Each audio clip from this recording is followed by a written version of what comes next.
Ok, estamos gravando. Então, hoje é a nossa última aula. Nós vamos encerrar o curso. E semana que vem é a nossa prova. Então, lembrando que a prova já está postada lá no AVA, está no encontro 14, no encontro 14, sessão aula. Vocês têm da mesma forma 48 horas. Vocês terão 48 horas para fazer a prova. São 10 questões. Lembrando que eu vou abrir a prova vai ser aberta na quarta-feira, tá? Então, a partir de quarta-feira, vocês já podem fazer a prova e o prazo se encerra na sexta-feira, tá? Porque no sábado eu já tenho que estar com todas as notas lançadas, ok? Então, só fiquem atentos a essa questão, porque na prova B1, vocês tiveram até o sábado para fazer a prova, né? Só que dessa vez não. Então, eu abri na quarta-feira, e vocês vão ter até a sexta para estar realizando essa prova, tá bom? E aí no final da aula, conforme tiver mais pessoas, eu volto a falar sobre isso, tá? Para lembrar o pessoal e vou pôr no grupo também para a gente não ter problema. A prova são 10 questões, tá? Que vão ser relacionadas aí aos últimos conteúdos que a gente abordou depois da prova B2, né? Então, a prova está fácil, está tranquila, é bem aquilo que a gente discutiu, né? Principalmente sobre licença maternidade, sobre questão de aposentadoria, né? Vai cair algumas coisas da aula de hoje em relação ao parto, então não tá bicho de sete cabeças, não. Então, quem acompanhou, pelo menos quem acompanhou as aulas, vai conseguir fazer aí sem maiores dificuldades. Beleza? Então, se tiverem alguma dúvida, podem me chamar, podem abrir aí o microfone, pode me chamar e a gente vai sanando as dúvidas, tá? E se de repente vocês virem que vai entrar alguém aí, vocês me chamam também, tá bom? Bom, hoje nós vamos falar um pouquinho sobre parto domiciliar, lembrando que nós não vamos falar sobre o procedimento parto, a técnica, né, relacionada ao parto. O foco da aula não é esse. O foco da aula é nós fazermos uma reflexão a respeito do que é o parto domiciliar no Brasil, né, e o contraste que existe com o parto cesáreo, né, que nós chamamos de parto medicalizado, ou o parto medicalizado, por assim dizer, né? E em contrapartida, nós vamos comparar isso com a questão do parto domiciliar planejado, tá? E também os aspectos relacionados à responsabilidade legal do enfermeiro relacionado aí ao parto, tá? E por último, nós vamos discutir um pouquinho, na verdade, mostrar um pouquinho a respeito dos métodos não farmacológicos do controle da dor durante o trabalho de parto, tá? Então, são algumas estratégias que existem para que a gente possa oferecer aí um conforto maior para as parturientes. Então, o parto, pessoal, ele precisa ser entendido como um processo fisiológico, ok? Então, é fato que a mulher gestante, em algum determinado momento, ela vai expulsar, o próprio organismo vai expulsar esse concepto, essa criança, de dentro para fora do corpo da mulher. E isso vai ocorrer de forma natural, de forma espontânea, né? Quer ela queira, quer não. O problema é quando existem as complicações, tá certo? Então, se a gente for pensar na porcentagem de complicações que podem ocorrer durante o trabalho de parto, a gente não tem assim um dado estatístico para provar isso, né? Mas a gente pode falar que não é um número extremamente significativo, né? Haja vista que as intervenções médicas, né, as intervenções hospitalocêntricas, elas ocorrem em um número bem maior. Então, para vocês terem ideia, cerca de 99% dos partos no Brasil ocorrem dentro de hospitais, né? E isso leva ao risco de infecção Isso leva a custos muitas vezes desnecessários, isso leva muitas vezes a procedimentos que são desnecessários, né? Sendo que o processo ele pode ser natural, né? O processo ele pode ser natural, ele pode fecha o microfone. O processo ele pode ser natural, ele pode ser visto aí de uma maneira fisiológica, tá? Então, durante muitos séculos, né, na história da humanidade, o parto ele era realizado por parteiras. E quem eram essas parteiras? Eram pessoas mais antigas, né, que tinham aí um conhecimento social, eram mulheres que iam até as casas e faziam esses partos dentro das próprias residências, até porque o hospital é um evento, é uma instituição relativamente nova, né? Tem cerca aí de 200, 300 anos, talvez, né?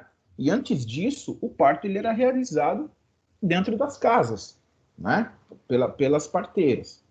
Então, essa questão da hospitalização aqui no Brasil, ela ocorreu de forma mais recente, né? Ela ocorreu de uma forma mais recente e ela trouxe um modelo assistencial, né, devido até aos avanços tecnológicos, que contribuiu para a diminuição das taxas de mortalidade materna e neonatal. Haja vista que, em muitos casos, como eu falei para vocês, existe o risco da mortalidade. Então, o parto ele é fisiológico, ele deve ser um processo fisiológico, sem grandes intervenções médicas, porém, quando existe alguma distócia, ou seja, quando existe alguma intercorrência, a mãe pode ir a óbito, bem como o seu bebê, né? Então a gente fala, é uma taxa menor de distócias, de intercorrências que existem, mas existem. E isso leva a óbito. Então isso é um problema. Então você veja que existe um contraste nesse tipo de pensamento, né? Então, ocorreu por conta desse avanço tecnológico e da diminuição das taxas de mortalidade, aqui no Brasil ocorreu um grande número, né, de intervenções, né, um aumento considerável dessas intervenções, do parto cesáreo e do parto dentro dos hospitais, né, foi aumentando drasticamente. Então era mais fácil, mais seguro, considera-se mais seguro para a mulher e para o bebê, que o parto ocorra dentro do hospital, tá? Então, esse procedimento de parto, né, tanto a cesárea quanto o parto normal dentro do hospital, ele passou a ser um procedimento eletivo. E sendo eletivo, ele acaba dificultando aí algumas condutas, né, que nós chamamos de condutas de humanização, no processo natural do parto. Então, tornou-se muito mais corriqueiro, muito mais comum a gente realizar os procedimentos, mesmo que desnecessariamente, e a gente acabou esquecendo da humanização ao longo do tempo, né? Então, não importa o que a mulher esteja passando, nós vamos fazer episio-rafia, vamos fazer episiotomia, vamos fazer o parto cesárea, vamos dar analgésicos e medicações, e vamos, não quero nem saber, né? Por quê? Porque nós estamos dentro do hospital. Então, aqui no Brasil, para vocês terem ideia, como eu disse, 99% dos nascimentos ocorre dentro do ambiente hospitalar, né? E a maioria desses partos são assistidos por médicos, né? Ou seja, a figura central aí está em cima do médico, tá? E tem alguns estudos sobre parto e nascimento realizados aqui no Brasil, onde se constatou que os índices de cesariana são superiores a 50% no Brasil, e pelo SUS, tá? Na rede privada, né, chega a ser uma taxa de parto cesárea, né, em torno de 88%, e no Sistema Único de Saúde chega a 46%. Então, numa média, nós temos aí cerca de 50%. E olha só a ação da OMS, né, de que essas taxas fiquem entre 10% e 15%. Então, cesárea não é um procedimento que deve ser feito, segundo a OMS, deve ser feito indiscriminadamente. Pelo contrário, né? Estimula-se que o parto seja um parto natural, um parto normal, né, fisiológico, tá? Bom, deixa eu só admitir as meninas aqui. Então, opa.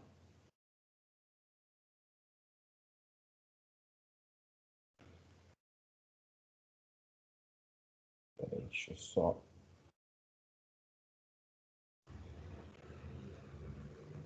Então, hoje existe uma discussão absurda a respeito da enfermagem obstétrica, né? Então, o que, que acontece? Para a enfermagem, né, nós devemos aí ter o retorno do parto domiciliar planejado, que é o PDP, né? Então, o parto domiciliar planejado, ele é incentivado pela enfermagem como um todo, pela categoria como um todo, como um instrumento relevante na promoção e humanização da assistência ao parto.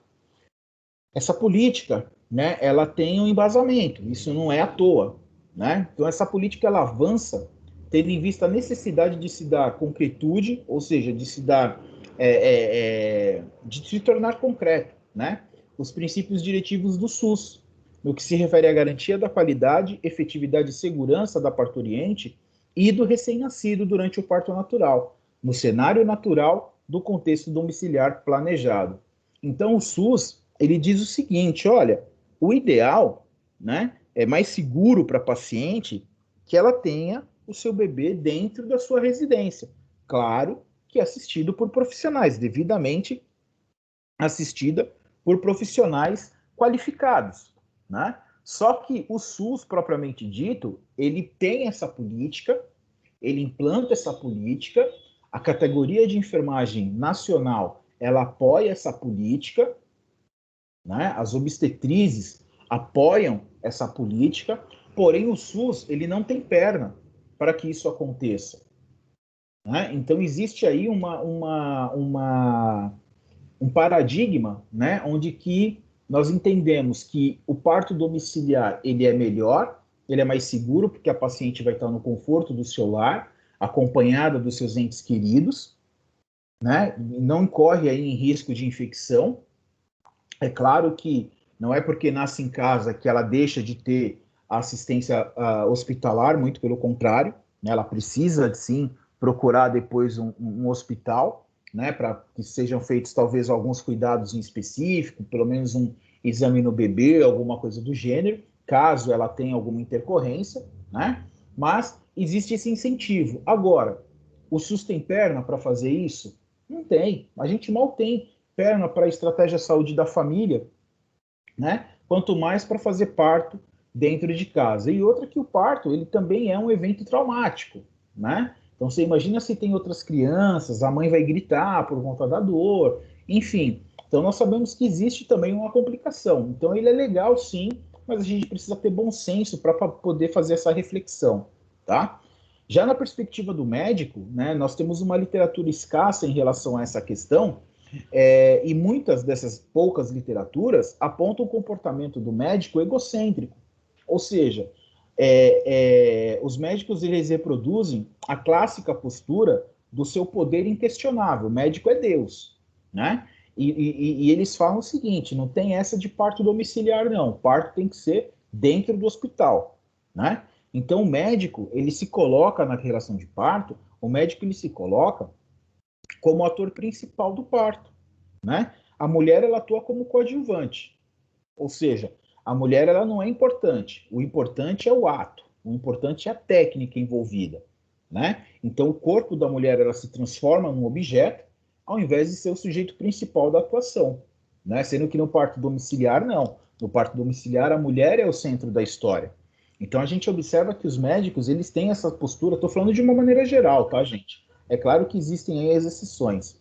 Então, existe aí uma relação assimétrica, né, na qual o profissional de saúde exerce esse papel centrado no procedimento técnico, no caso do médico, né, e essa relação emerge da falta, né, e da maneira de agir com a mulher. Quando ela ajuda, né, no caso do médico, quando a mulher ajuda, é para favorecer a assistência e não a própria autonomia. Então, na visão dos médicos, é assim que funciona, né? A mulher ela tem que colaborar, mas não por ela mesma, não por benefício dela, e sim para o benefício da técnica, né? Eu lembro uma vez que eu estava no hospital do Mandaki fazendo estágio e eu me deparei com uma cena absurda, né? A mulher, a moça estava entrou em trabalho de parto, o bebê já estava coroando, estava nascendo, e o médico falando para ela: segura, fecha as pernas, uma gritaria danada no corredor e o pessoal correndo com a maca, saindo da sala antes do parto, correndo para a sala de parto. E o médico segura, segura, uma correria danada, a mulher com dor, com dor, com dor, e o bebê acabou expulsando, o bebê acabou nascendo. E aí o que ele fez? Ele pegou o bebê, assim, com a mão de qualquer jeito, e jogou, literalmente jogou, em cima da mãe. E falou: não era isso que você queria? Então toma. E jogou o bebê em cima da mãe, né? Então, assim, nessa ocasião eu fiquei bastante chocado, porque, assim, uma total falta de respeito e de consideração. Não interessa se ela era multípara, se ela era primípara, não interessa, né? A atitude do cara foi de uma falta de respeito absurda, né? E ainda a professora que estava comigo tentou justificar. Não, ela tem um monte, ela tem 10 filhos. Não, porque ela todo ano ela tá aqui ganhando bebê. Não interessa, gente. Não interessa. O respeito ele tem que ser mantido, a humanização ela precisa ser mantida porque é um dos momentos mais delicados da vida do ser humano, é o parto, é o nascimento, não tinha necessidade nenhuma desse tipo de atitude, tá? Então, o modelo médico, né, o modelo hospitalocêntrico, ele vê a mulher como objeto e não respeita muitas vezes a autonomia da mulher. Já no parto humanizado, né, deixa eu só ver se tem mais alguém aqui. Já no parto humanizado, vocês estão enxergando a tela, né? Peraí, deixa eu compartilhar aqui de novo. Então, já no parto humanizado, né, existe um redimensionamento desses papéis e desses poderes. Ou seja, no parto humanizado, a gente tem um deslocamento da função principal, que era exclusiva do médico, e passa isso para o enfermeiro. Então, na equipe multiprofissional, não existe um líder. Da equipe multiprofissional, todos trabalham dentro do escopo das suas profissões, mas de uma maneira horizontalizada, né? Então, essa controvérsia, né, e essa evolução, o Conselho Federal de Medicina, ele criou aí a lei do ato médico, né? E o que é a discussão? A lei do ato médico, ela define que os profissionais de saúde devem se submeter à supervisão médica. Então, os caras são tão bons que eles querem que as demais categorias estejam submissas a eles, ou seja, é o médico que manda, né? Isso na cabeça deles, né? Porque nós temos autonomia, nós temos também um conselho federal e um conselho regional, então a gente não deve, em momento nenhum, submissão ao médico, né? Só que aí vem a tal da discordância. Por quê? Se você está no hospital particular, todos nós sabemos, não é novidade para ninguém, que o médico ele é Deus. Se o enfermeiro, de repente, bater de frente com o médico, ou tiver uma opinião diferente com o médico, independente dele estar certo ou errado, esse enfermeiro acaba sendo punido, né? Até com a demissão, em alguns casos. Então a gente observa que a ideia é muito boa, mas na prática ela não funciona dessa forma, né? Mas eles têm essa questão, inclusive tornando incompatível com a prática autônoma das enfermeiras obstetrizes. Então, a enfermeira que faz o curso de obstetriz, ela tem total autonomia para realizar o parto, né? Só que, na visão do médico, não. Isso é um ato especificamente de exclusividade dos médicos, tá? Então, por isso que existe essa discussão aí. Então, em conjunto com essa reação dos médicos à presença das enfermeiras obstetras na assistência ao parto, o Conselho Federal de Medicina do Rio de Janeiro, ele se pronunciou sobre a questão, né, colocando sobre a responsabilidade do profissional de medicina toda a assistência prática dentro do hospital, incluindo os partos de baixo risco. Então, tudo que é relacionado a parto, segundo o CREMERGE, né, o Conselho de Medicina do Rio, é de responsabilidade exclusiva do médico, né? Só que a favor da enfermagem, consequentemente contra essa lei do ato médico, existem as portarias do Ministério da Saúde. Então, a portaria do Ministério da Saúde, ela está acima da lei do Conselho Federal. ela é superior à lei do Conselho Federal e do Conselho Regional, né? Inclusive as que instituem, ó, os centros de partos normais, né? Então o Ministério da Saúde, ele criou, por exemplo, a Rede Cegonha, né? Onde nós temos lá a presença de enfermeiros, enfermeiras obstetrizes, que fazem os partos de baixo risco sem a necessidade de internação, né? Então, o Ministério da Saúde, ele apoia o parto humanizado, vem dele essa questão da humanização do parto humanizado, em conformidade com a Organização Mundial de Saúde, né, para que incentive-se o parto natural, domiciliar, porém, os médicos, eles não aceitam isso, né? Então, existe um embate, né? Então, nesse contexto, né, as políticas públicas, como eu disse para vocês, elas vêm sendo criadas aí. Como eu disse, a Rede Cegonha é um exemplo delas, né? Então, nós temos ainda o projeto Parto Adequado, né? Então, existem vários projetos aí no âmbito das políticas públicas que abraçam essa ideia do parto domiciliar envolvendo o enfermeiro, né? Apesar dessas iniciativas, pessoal, o direito à escolha do local do parto, ele não é, como eu disse para vocês, não é uma realidade no Brasil. Então, a maioria da população, das mulheres, elas não sabem que elas podem ter essa opção de ter o bebê dentro de casa. A nossa cultura, né, é uma cultura retrógrada em relação a isso, a cultura popular, né? Então, hoje, a maioria das pessoas entende que vai nascer o bebê, corre para o hospital. Eu trabalho no SAMU e quantos casos que a gente não resolve dentro de casa, né? E o pessoal chama o SAMU, chama a assistência, a gente vai lá, faz o parto, né? Tá tudo bem com a criança e com o bebê, mas a recomendação é levar para o hospital. E aí a gente chega lá, deixa a gestante e o bebê lá no hospital, no dia seguinte os caras têm alta, né? Toma um antibiótico, faz o exame físico, coleta lá o exame, faz o exame do pezinho e tal, os cuidados básicos, no dia seguinte, estando sem intercorrência, elas vão de alta. E muitas vezes a gente chega na residência, o bebê já está coroando, né? O bebê vai nascer ali, então antes de colocar na ambulância, a gente faz o parto, né? Deixa o bebê nascer, e aí põe bebê e a mãe dentro da ambulância e leva para o hospital para os devidos cuidados, tá certo? Então, o direito à escolha, né, ele não é uma questão divulgada para a sociedade, né? Então, a sociedade entende que vai nascer o bebê, corre para o hospital, até porque eu preciso de assistência de um profissional para ajudar nesse processo, né? Hoje em dia não é tão comum encontrar parteiras como há 50 anos atrás, né? Então, você vê que o SUS ele não tem, ele prega isso, ele prega essa política, mas ele não tem profissionais suficientes para realizar esse tipo de procedimento, tá certo? Na Europa, por exemplo, isso já é bem comum, né? Na Europa, Canadá, Estados Unidos, isso já é bem comum, né?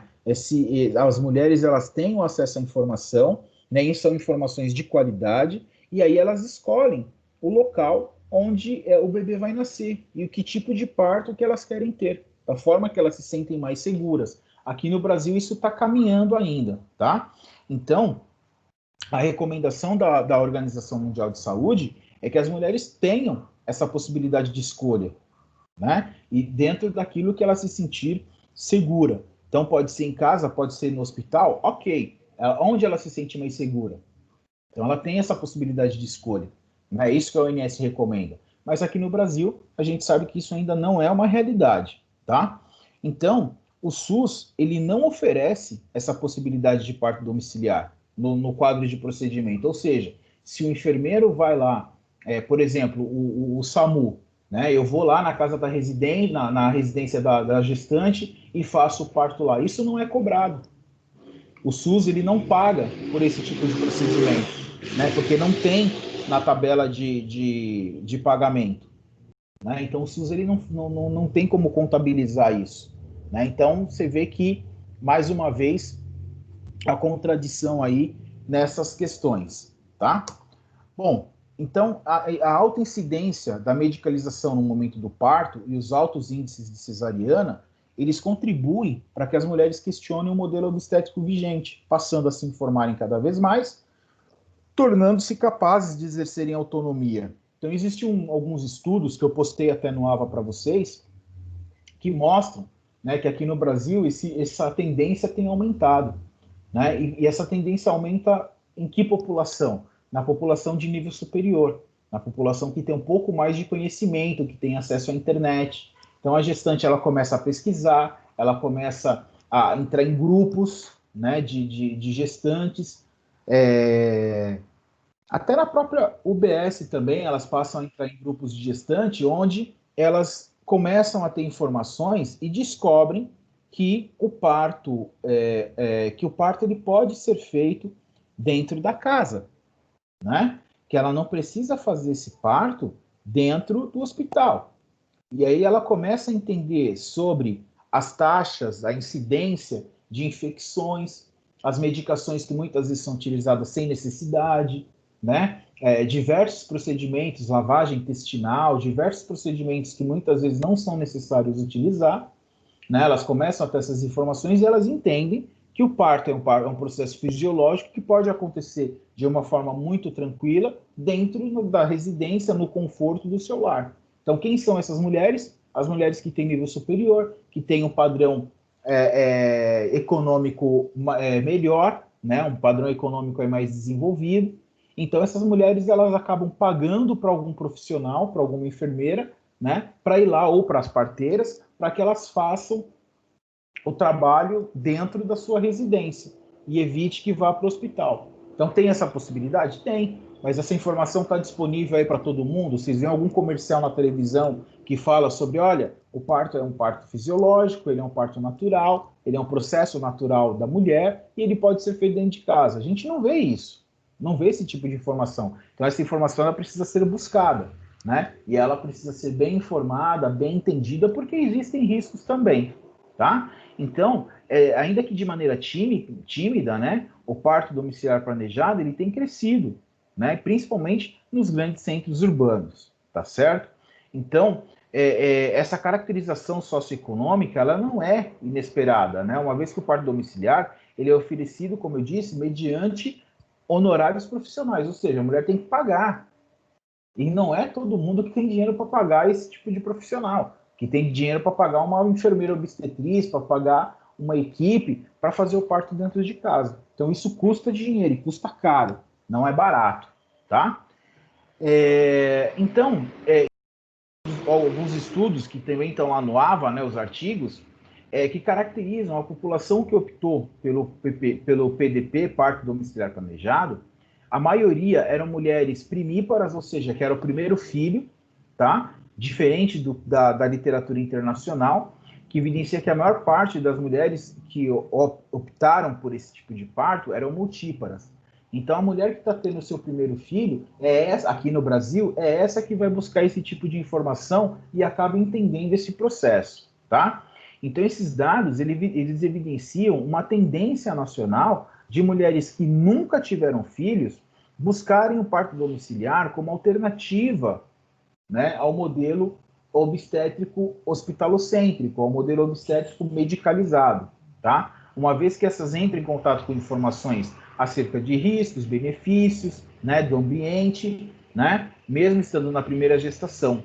E tal evento pode ocorrer, inclusive, na tentativa de evitar intervenções desnecessárias e a tal da violência obstétrica. Então, o que mais assusta, pessoal, as gestantes aí, principalmente as que nunca tiveram filho, é a tal da violência obstétrica. O que é isso?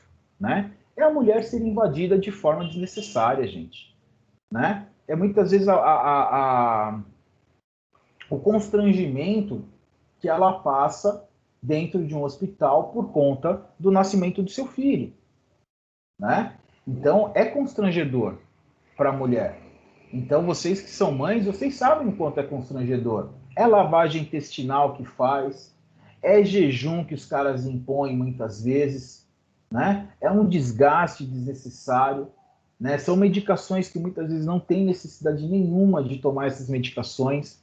Quando chega no centro obstétrico, então, às vezes entra-se com procedimentos invasivos que não são necessários, né, porque não tem muitas vezes intercorrência, às vezes faz a opção de fazer a cirurgia propriamente dita para ganhar tempo, e tempo é dinheiro, Então, enquanto o parto domiciliar custa em torno de, o SUS paga aí R$ 80 num parto cesárea, perdão, o parto normal custa R$ 80, o parto cesárea custa 500 pelo SUS.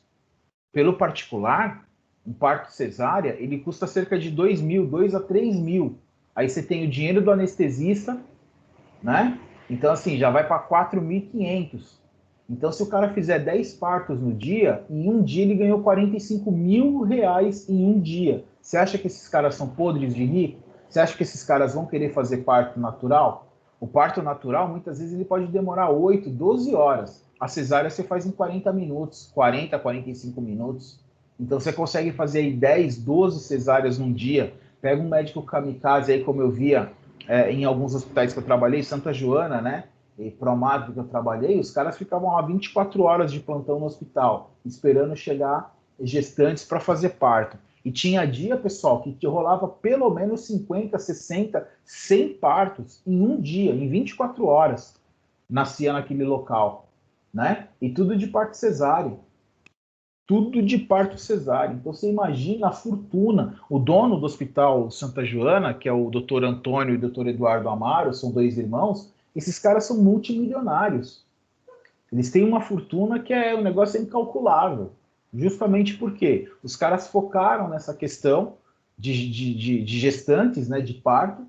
Eles entenderam a dinâmica aqui no Brasil e investiram pesado nessa questão. Criaram dois centros de referências, que é o Hospital Santa Joana e o Hospital Promatri, né? Que são hospitais famosos, que são hospitais que a maioria das pessoas tem como referência e querem ter os seus filhos lá, e esses caras se tornaram multimilionários. Eles não estão errados, eles estão fazendo o trabalho deles, ok, né? Mas o SUS, ele vai meio que nessa contramão, no sentido de, olha, será que realmente é melhor? Ah, detalhe, na Promatri, você tem os partos locais para fazer esse tipo de parto.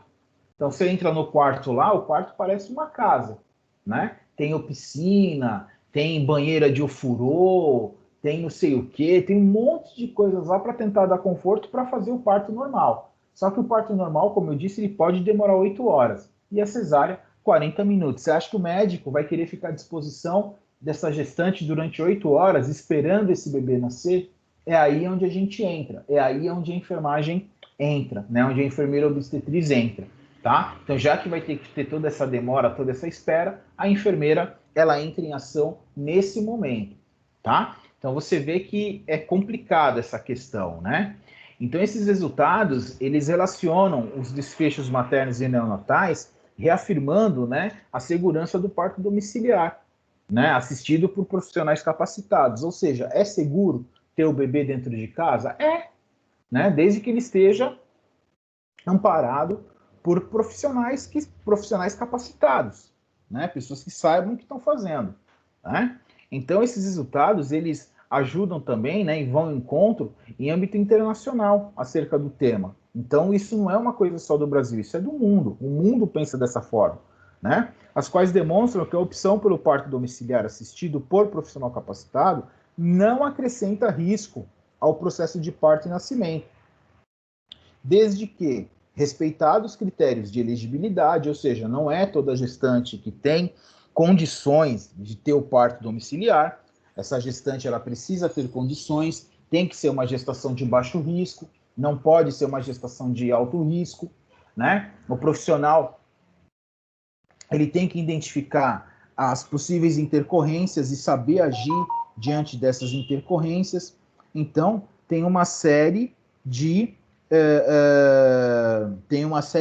de situações que a gente precisa pensar, né, antes de eleger essa mulher para o trabalho de parto domiciliar, tá certo? Então não é tão bonito, não é tão simples assim. Por isso que existe essa discussão aí entre a categoria médica e a categoria de enfermagem, tá?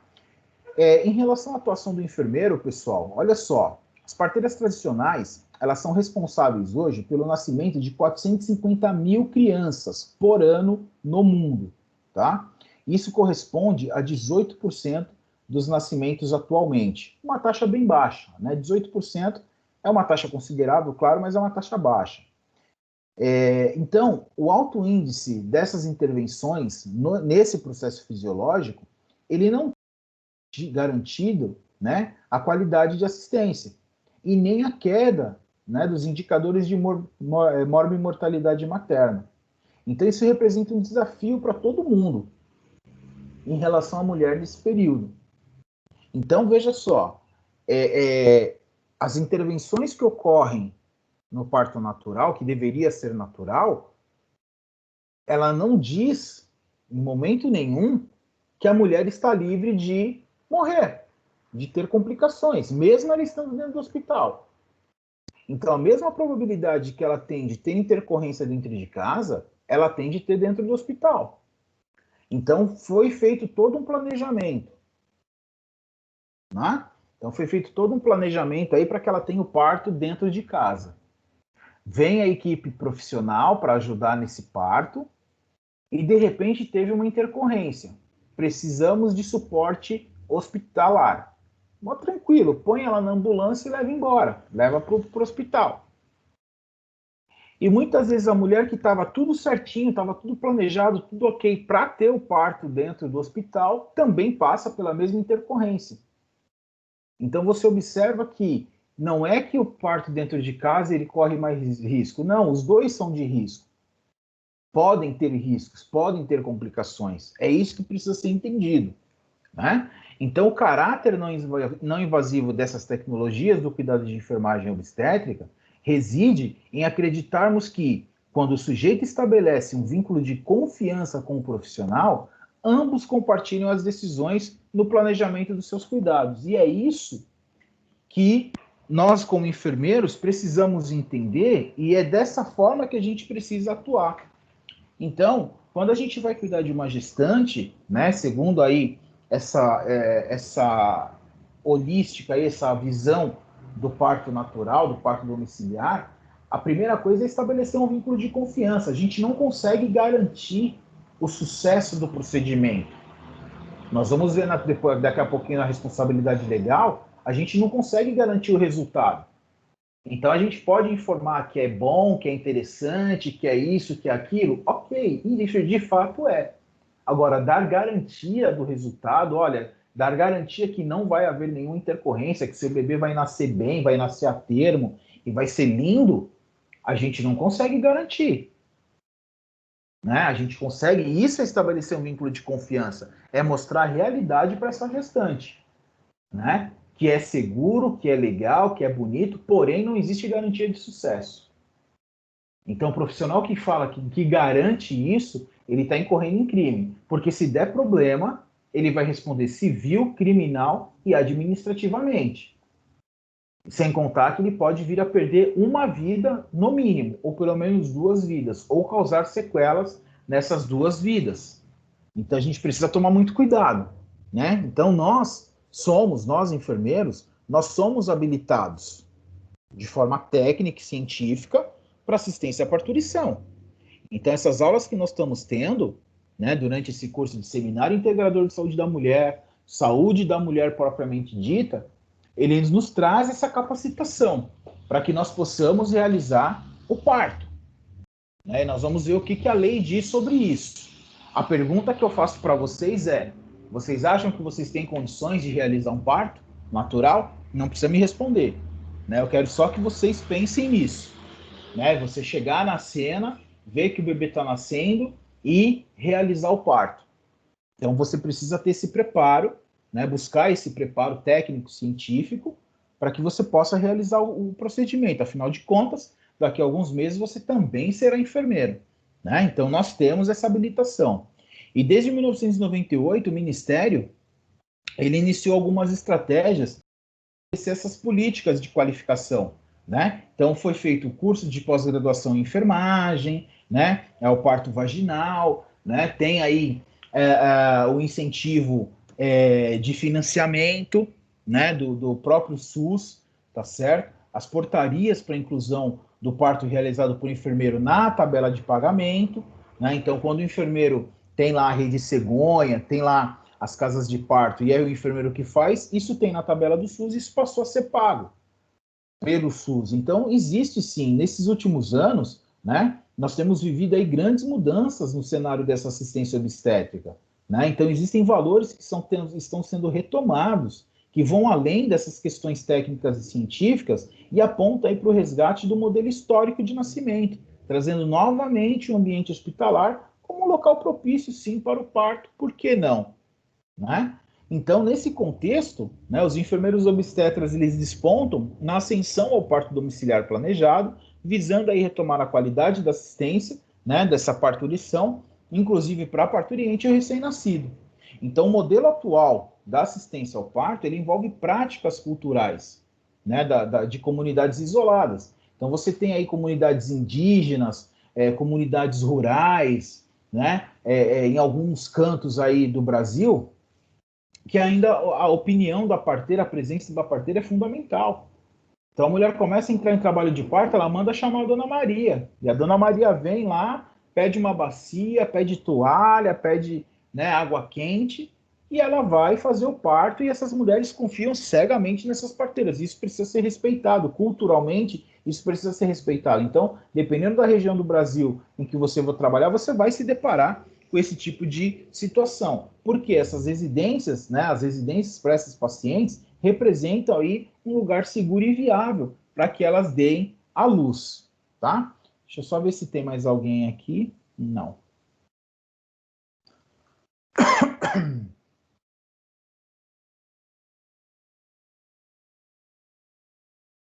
Então, o parto domiciliar como uma medida de proteção e qualidade de segurança para o binômio, né, mãe e filho, é onde entra a obstetrícia, a enfermagem obstétrica. Então, para que ela implante as suas práticas no serviço de saúde, né, em busca daquilo que a Organização Mundial de Saúde recomenda, que é a humanização, né, a enfermagem ela coloca ao dispor dessas pacientes o conhecimento profissional específico e qualificado, que é diferente do nosso. Né? Eu sou cardiologista, né, eu sou enfermeiro cardiologista. E, particularmente, eu não tenho, cardiologista, eu sou docente.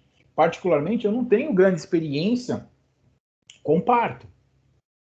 Então, eu tenho habilitação para fazer, eu até sei fazer, porém, diante de determinada situação, eu prefiro chamar um colega que seja especialista no assunto. É mais seguro para a gestante, né? Então, a gente tem que ter essa noção também, tá? Então, esse saber da enfermagem, né, qualificado, ele é aplicado de maneira transversal, integrando aí tanto saberes populares e as diversas disciplinas na construção desse cuidado. Então, quando você vai fazer lá a pós-graduação em obstetrícia, né, você vê que você vai estudar sobre essas questões culturais também, de como o parto era feito, de que forma o parto era feito, né, quais eram os mitos, as verdades, quais eram os costumes aí dessas regiões, né, dessas comunidades aí, tá?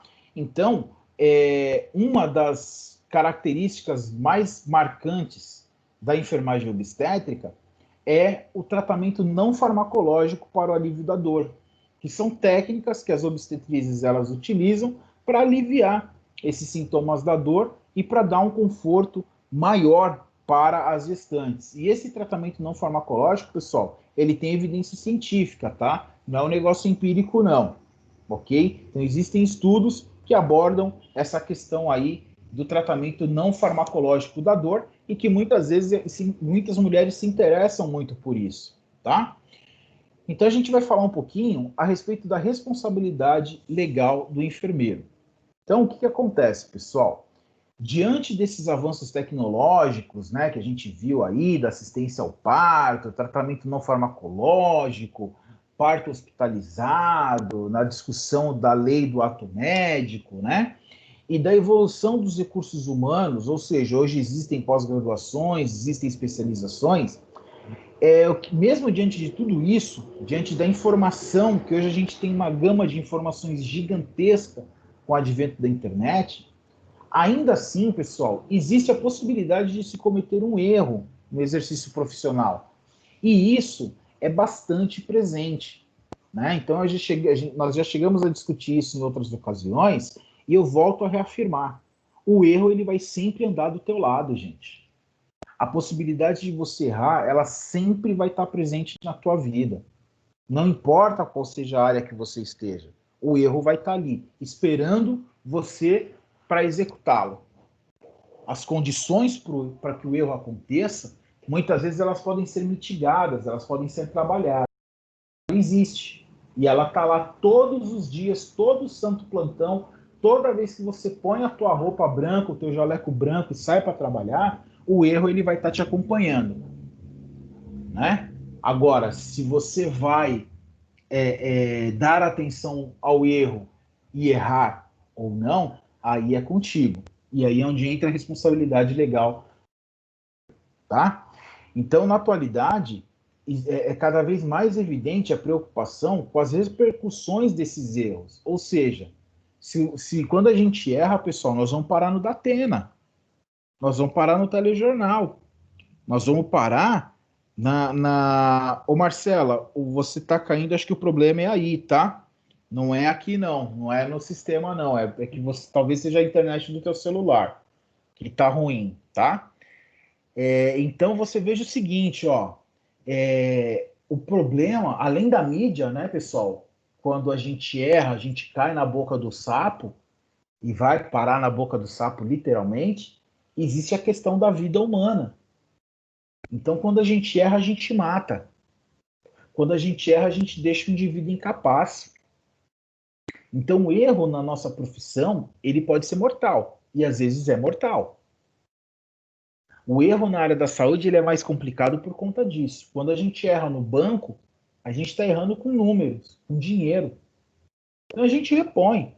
A gente trabalha, a gente estorna, a gente dá um clique no computador, né? Quando eu trabalho, por exemplo, com projetos de engenharia, pode acontecer de eu perder vidas também, pode. Mas a gente tem como corrigir o projeto, a gente tem como arrumar o prédio, a gente tem como colocar vigas novas nesse prédio, né? E fazer que esse prédio continue de pé. Ou a gente pode esvaziar o prédio, viu que o prédio está com problema? A gente esvazia o prédio, demole e constrói outro. A gente resolve. Agora, e a vida humana? Quando ela é perdida? Não tem conserto. O camarada que fica muitas vezes mutilado, aleijado, não tem conserto. A mulher que estava com a sua barriga lá de 9 meses, optou por um parto natural, você foi lá para fazer o parto domiciliar planejado, olha que coisa mais linda, né? Dentro da casa da mulher, junto da família, toda aquela expectativa, e aí dá algum problema, morre a mulher e morre o bebê. De quem que você acha que eles vão colocar a culpa? Em quem vocês acham que a culpa vai ser? Quem vocês acham que vai responder processo criminal e administrativo? A mulher que morreu, porque foi ela que escolheu? Né? Quando ela escolhe, ela assume o risco? Não, ela não assume o risco. Ela faz um contrato legal, um contrato implícito com o profissional. Né? Então, quando ela chama esse profissional para ajudar nesse parto domiciliar, ela está fazendo um contrato com você. E ela quer o resultado. Um resultado que você não pode garantir. Um resultado que nem a ciência pode garantir. E aí é que está o problema. Tá? Então, diante disso, pessoal, por conta disso, né, que existe a necessidade dos enfermeiros, também, dos obstetras, também voltarem a sua atenção à temática do erro e as suas consequências e implicações, né, no intuito de prevenir os danos aos clientes e possíveis aí problemas judiciais que vão acontecer. Então, a gente precisa estar preparado para isso, a gente precisa ter conhecimento e preparo para isso, tá? Então, olha só, a enfermagem obstétrica, ela recebe apoio do Ministério da Saúde. Inclusive, né, existe uma portaria, a portaria 163, que está na tela para vocês, ela fala o seguinte, ela confere ao enfermeiro, ela dá ao enfermeiro a possibilidade da emissão de laudo de internação e a inclusão desse profissional na tabela de pagamento. Então, o SUS, ele te banca. O SUS, ele banca o enfermeiro obstétrico. Né? O Ministério da Saúde, ele banca. Fala, não, você pode dar laudo de internação, você pode, inclusive, você vai receber por isso, porque tem uma tabela de pagamento, então o SUS, ele incentiva. Né? Por exemplo, outra portaria, né, a 985 de 1999, ela cria aí o centro de parto normal e coloca o enfermeiro necessário na equipe. Ou seja, se não tiver enfermeiro, o local ele não funciona. Então, olha a importância que o Ministério dá para a gente, né? Em 2009, a Portaria 116, ela regulamentou a emissão de declaração de nascimento por profissionais da saúde nos partos domiciliares, ou seja, o enfermeiro obstetra que ele vai fazer o parto domiciliar, ele pode dar declaração de nascimento para que a pessoa possa lá registrar o seu bebê. Não precisa ser médico. O enfermeiro pode preencher, carimba, assina, ela vai no cartório e reconhece a criança, faz a certidão de nascimento da criança, né? Então isso é muito legal.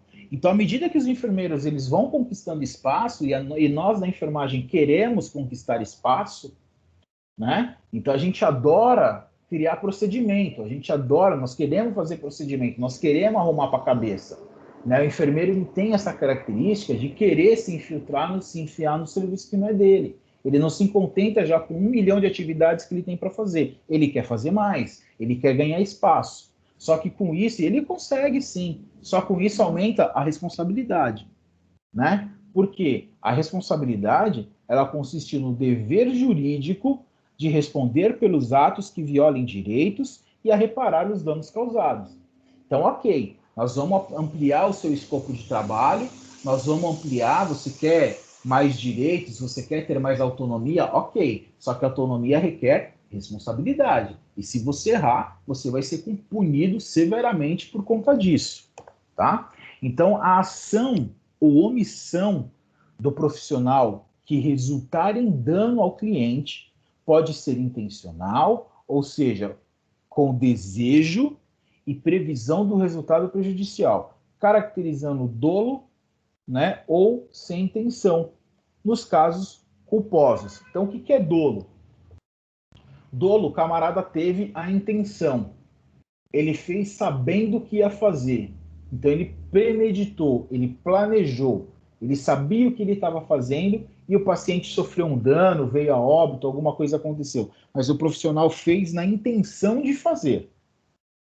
Já o culposo, que é a maioria dos casos que os enfermeiros são envolvidos, é quando não existe a intenção de prejudicar, de fazer o mal. Então, a diferença de culposo e danoso é que danoso, o indivíduo procurou aquilo. O enfermeiro o profissional, ele procurou aquele resultado. Ele sabia que ia dar problema e mesmo assim ele fez. Já o culposo, não, ele não tem intenção. Ele foi fazendo um planejamento e ele não teve intenção de fazer isso, tá certo? Isso é o culposo, tá? Deixa eu só ver se tem aqui. Bom, vamos lá. Então, a maioria dos casos onde a gente responde, né? Nós vamos responder ética, civil e criminalmente, né? Pelos danos que a conduta acarretar. Então, você vai responder sim por aquilo que você fez, né? Então, quais são esses danos, né? Atos lesivos contra a vida, lesão corporal, periclitação da vida e da saúde, maus tratos e abandono de incapaz.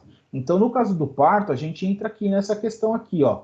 Pode entrar em que a gente pode causar na paciente, periclitação da vida, ou seja, colocar a vida em perigo, também é responsabilidade nossa, né?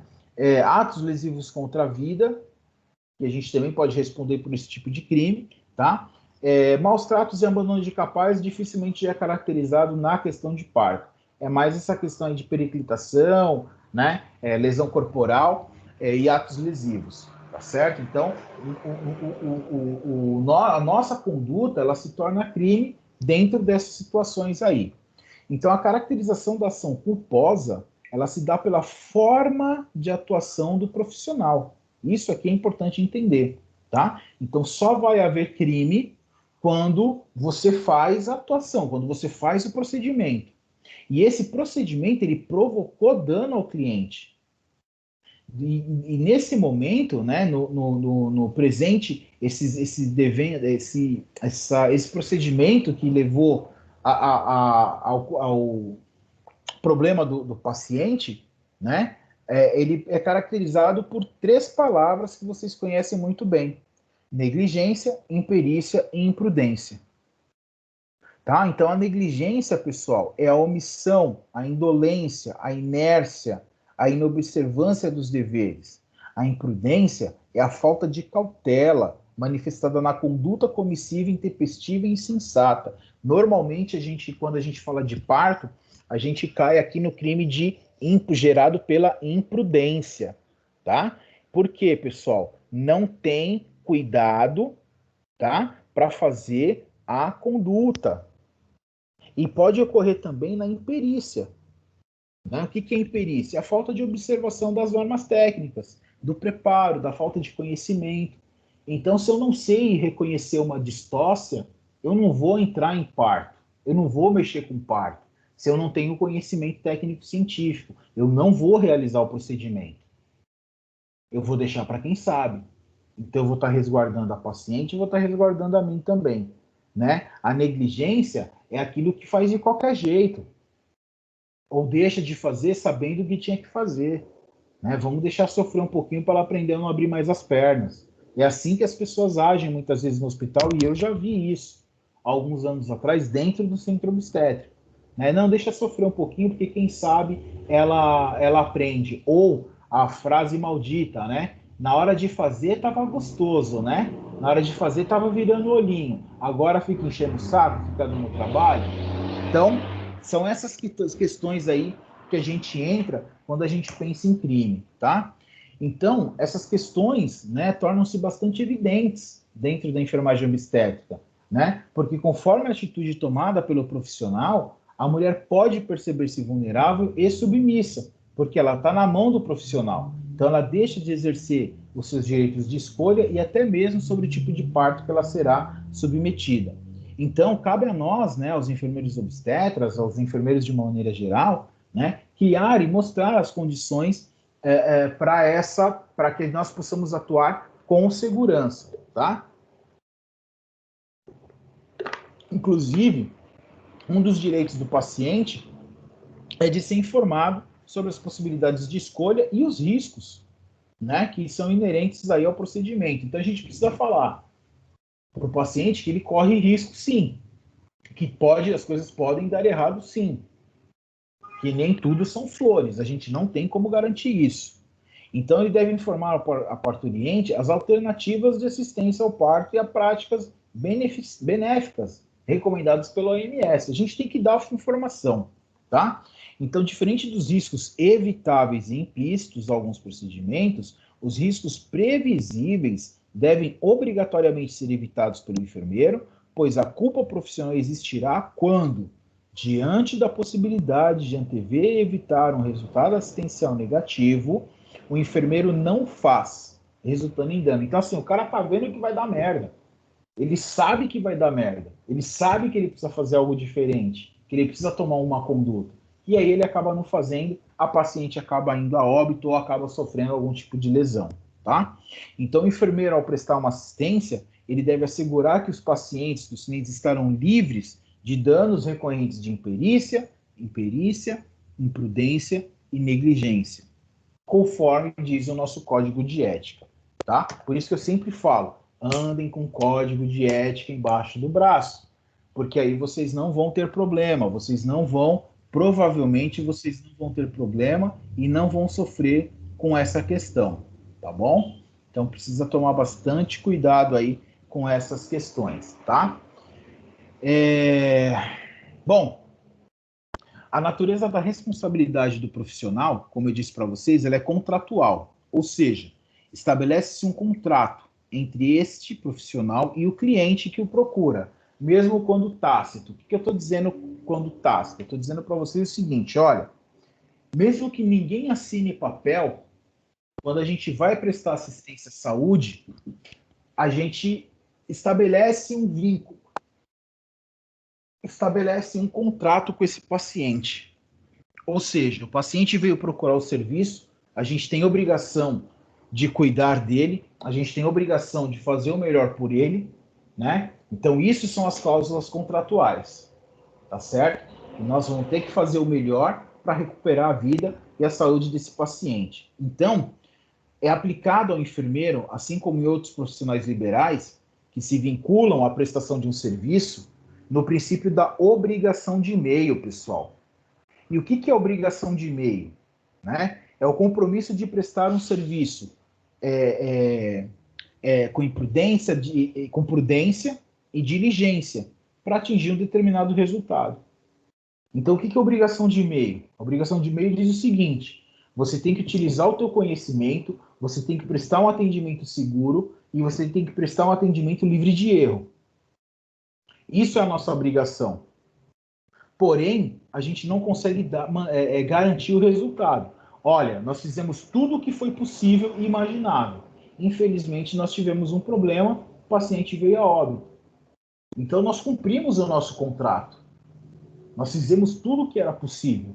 Só que ninguém pode garantir o resultado final. E é isso que a gente precisa tomar cuidado, porque na hora que você vai dar notícia para o paciente, ele vai querer te bater e ele vai falar que a culpa é sua, que você não fez tudo o que era necessário, que você errou, que você é porco, que você é isso, que você é aquilo, quer bater na gente, né? Quer mandar matar a gente.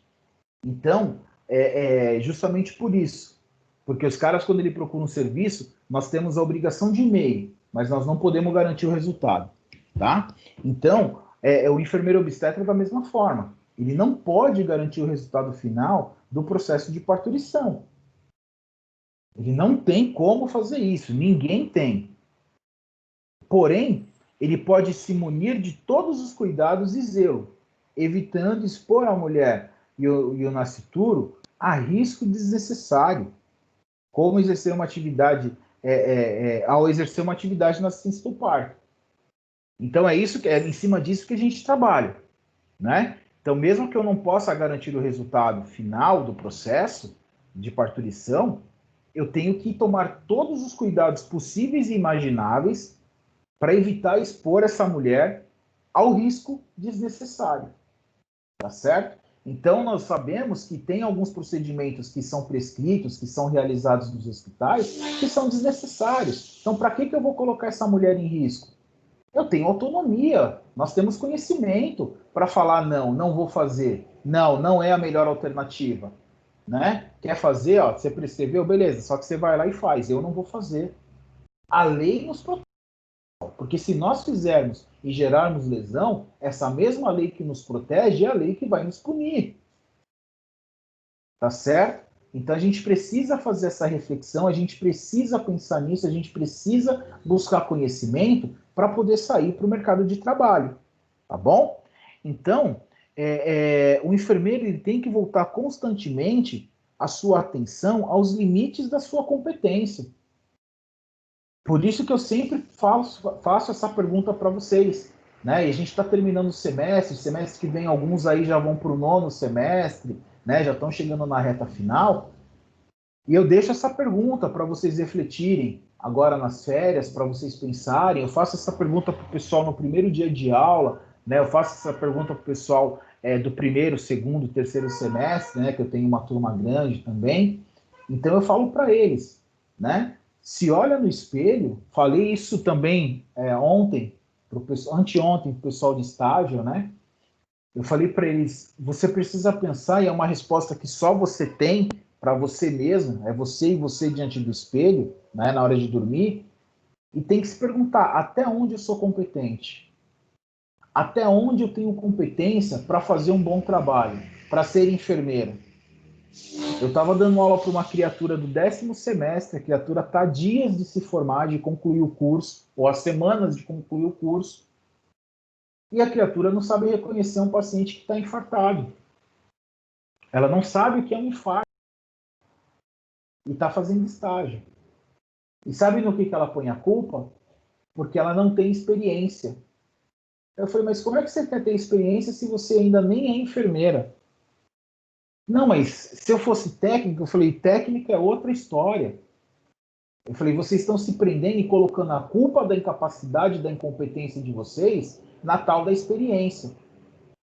E não é a experiência que vai trazer, só a experiência que vai trazer conhecimento. A experiência ela é parte do conhecimento. Agora, se você não tiver o conhecimento básico da literatura, desculpa, querido, você vai ter problema e você vai responder por isso. Porque na hora que você pegar o teu Corém, arrumar lá um emprego no hospital, é você por você mesmo. Né? O Corém ele vai te proteger desde que você não erre. Porque você errou, o Corém é o primeiro a vir para cima. Se você não erra, o Corém te protege. A legislação é bem clara. Agora, se você errar, aí sim você vai ter problema. Então a gente precisa, pessoal, avaliar constantemente aquilo que é a nossa competência para realizar o serviço, aquilo que é competência para fazer um procedimento. Não é brincadeira, não façam de qualquer jeito, tá? Bom, então o enfermeiro é considerado também um profissional liberal, né? Porém a sua atuação é predominantemente na condição de empregado dos serviços de saúde. Então nós, enfermeiros, somos profissionais liberais, mas a grande maioria está vinculado aí via CLT ou via concurso público ao serviço de saúde. Nós somos assalariados, né? Então com isso a nossa subordinação, né, acaba reduzindo aí a nossa autonomia, levando, inclusive, pessoal, a responsabilização civil às instituições de saúde. Então, quando a gente é assalariado, é concursado, e nós cometemos um erro, quem vai ser acionado é o hospital, é o local de onde está trabalhando, né? O paciente ele pode executar você também? Pode, mas normalmente é o hospital que responde. Então eles vão falar, não é o enfermeiro Lúcio que fez bobagem, que é ruim. É o hospital que o enfermeiro Lúcio trabalha é ruim. Você vê que tem uma diferença na frase. Uma coisa é falar que eu sou ruim. Outra coisa é falar que o local que eu trabalho é ruim porque eu, Lúcio, cometi um erro. Será que é todo local? Será que eu posso generalizar? Não, né? Mas as pessoas elas vão entrar contra quem? Contra a empresa, porque elas sabem que é a empresa que tem dinheiro. Ela sabe que você é assalariado, é pobre e que você não tem dinheiro para pagar a indenização. Então ela vai correr atrás dos hospitais, tá? Deixa eu só ver se tem mais alguém aqui que eu ouvi barulhinho. Tem.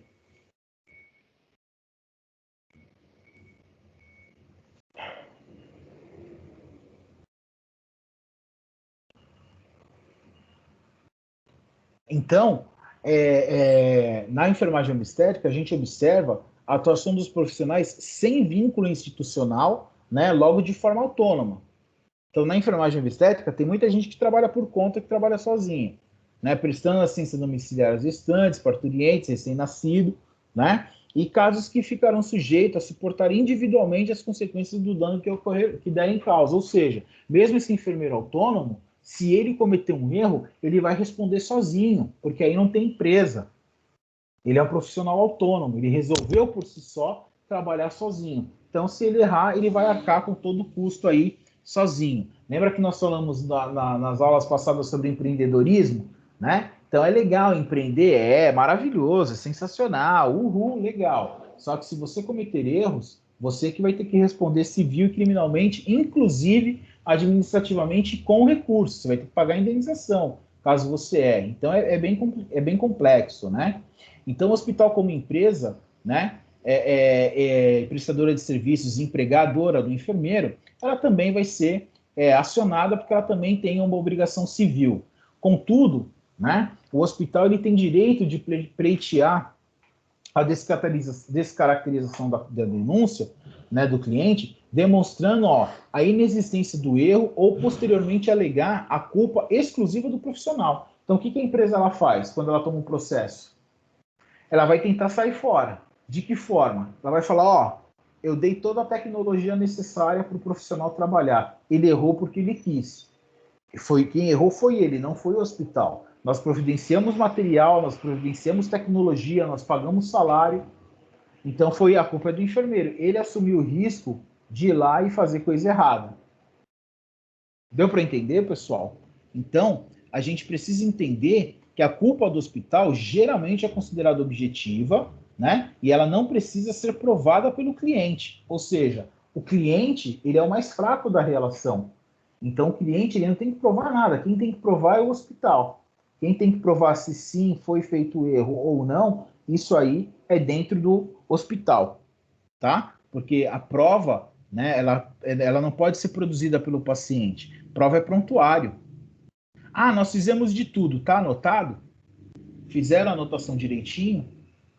Que é o grande erro da enfermagem. Faz as coisas e não anota. Faz as coisas e não registra. Na hora que a casa cai, o hospital vai responder? Sim, vai responder. Mas o hospital vai para cima de você num segundo momento.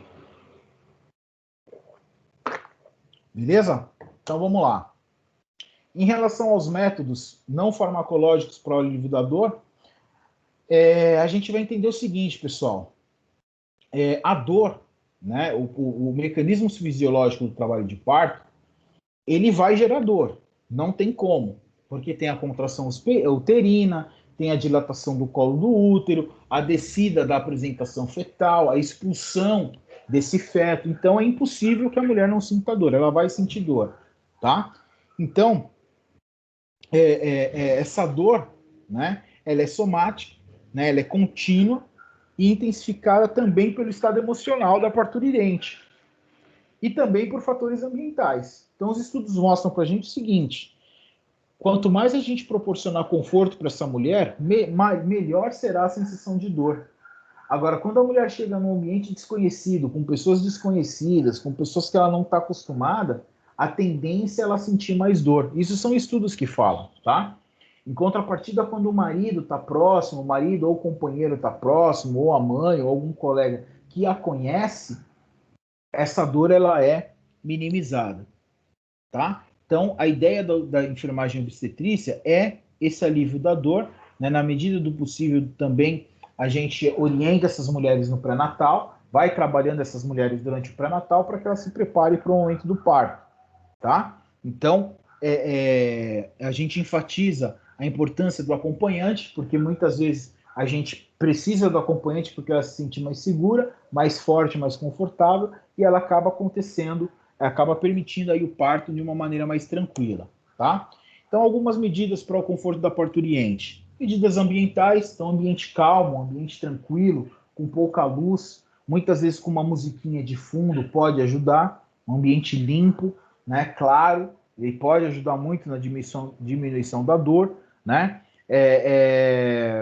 A privacidade, promover privacidade para essa paciente também é de fundamental importância, né? Dependendo do lugar que você vai ver aí os centros de parto, né? São quartos grandes com 4 ou 5 gestantes e um banheiro.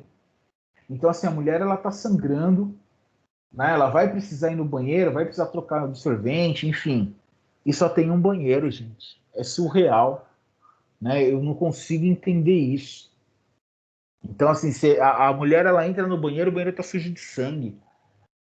Então, como é que ela vai utilizar esse banheiro, pelo amor de Deus, sem pegar infecção, né? Então, ela precisa ter privacidade. Por isso que o ambiente domiciliar, muitas vezes, ele é mais confiável do que o ambiente hospitalar, tá? Então, ela precisa ter privacidade. E outra, ela vai estar desnuda, ela vai estar com uma camisolinha de hospital, muitas vezes. Então, isso tudo constrange, tá? Ela precisa de aconchego, e esse aconchego, normalmente, quem dá é o familiar de confiança dela, normalmente o marido está junto. Então, a gente incentiva a participação desse indivíduo, desse acompanhante, né, ao qual a gestante ela confia, justamente para proporcionar conforto, tá? Música também ajuda bastante, algumas medidas físicas que nós vamos ver, caminhar durante o trabalho do parto, alguns exercícios pélvicos, são medidas aí de conforto, tá? E aí nós temos os métodos não farmacológicos, né, que são uma opção para substituir os analgésicos durante o trabalho de parto e auxiliar, né, a parturiente a lidar com essas queixas álgicas. Então a gente tem aí técnica de respiração, nós temos hidroterapia, né, que é banho de banheira, né? Banho de imersão, nós temos massagem, acupuntura, acupressão, estimulação elétrica, né? A hipnoterapia também é bastante utilizada. Então, existem diversas técnicas que podem ser utilizadas aí para o alívio da dor, né? Uma das mais utilizadas é a acupuntura, né? A acupressão, a aurículo, né? Elas se destacam um pouco mais do que as outras porque elas trabalham com pontos específicos no corpo que, de fato, existem evidências científicas que provam isso, que inibem algumas vias da dor. Então, a acupuntura, a compressão, a auriculoterapia, ela também é de bastante importância e tem bastante evidência científica a respeito disso, tá? Então, aqui eu só deixo para vocês, pessoal, bem tranquilo, né? A questão da acupuntura, a acupressão, a hidroterapia, né, como que consiste, como que a técnica é, o que que é utilizado, o que que não é utilizado e o porquê disso, né? Por exemplo, a hidroterapia, né, a gente vai utilizar água aí quente, né, de aspersão, né? E isso vai induzir uma vasodilatação periférica, redistribuição do fluxo sanguíneo, promovendo o relaxamento muscular. Então, o banho quente ele relaxa o corpo, né? E isso ajuda bastante a mulher, tá? O mecanismo de alívio da dor por esse método é a redução aí da liberação de catecolaminas, que deixa o indivíduo estressado, que deixa o indivíduo contrito. Então, o banho ele ajuda de fato a relaxar, né, elevando aí as endorfinas e reduzindo a ansiedade e a irritabilidade dessa paciente. Nós temos a terapia técnica também, que pode ser utilizada para o alívio da dor, né? Eu particularmente nunca vi isso, mas enfim, né? Utiliza-se aí bolsas de água quente para aliviar a dor, também para relaxar o corpo, tá certo? Então, existe aí essa outra terapia, musicoterapia, a utilização de música para diminuir a ansiedade. A aromaterapia também é uma estratégia que pode ser interessante. Eu já, por exemplo, eu já não posso, porque eu tenho rinite, né? Óbvio, professor, você não vai ficar grávida, né? Mas se de repente minha esposa tiver numa situação dessa, o pessoal vir com a aromaterapia, é complicado, né?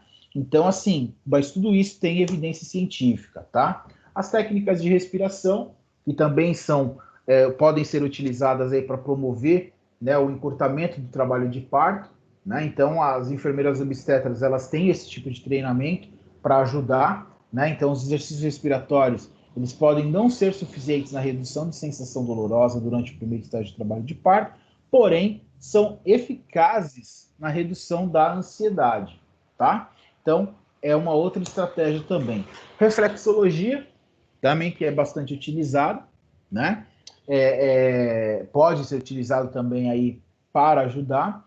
E o cavalinho, né? O cavalinho e o banquinho em U, né? São equipamentos de pré-parto, que são bancos para utilização, que visam o relaxamento. Então, todas essas técnicas que a gente está citando aqui são técnicas voltadas para o relaxamento e para a descompressão desse paciente, no sentido de deixá-lo mais confortável. Inclusive com massagem corporal também é um fator aí bem interessante que deve ser levado aí em consideração quando essas mulheres estão no período gestacional.